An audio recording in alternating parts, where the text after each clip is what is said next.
El Departament d'Agricultura ha demanat a la Comissió Europea mesures urgents per donar suport al sector pesquer davant la situació crítica de la flota catalana.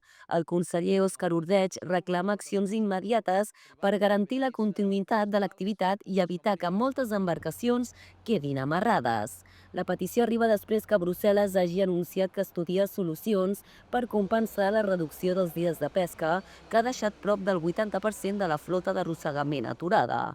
El govern espera que la comissió concreti aviat un increment dels dies per al 2025 arran d'un informe científic que indica una millora de les espècies al Mediterrani. Agricultura defensa que el sector ja aplica pràctiques sostenibles i alerta que mantenir les restriccions pot fer perdre capacitat pesquera i autosuficiència alimentària. Les confraries adverteixen que la manca de mesures pot provocar escassetat del producte per Nadal i anuncien possibles mobilitzacions.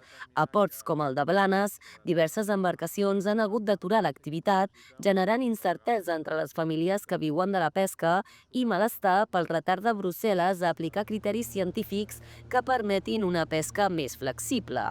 Gairebé un any després que els pescadors de Blanes es mobilitzessin amb diverses seccions al municipi, com la lectura d'un manifest o una xiulada a la badia de Sa Palomera, continuen lluitant per garantir-se un futur i perquè les polítiques canviïn d'una vegada per totes.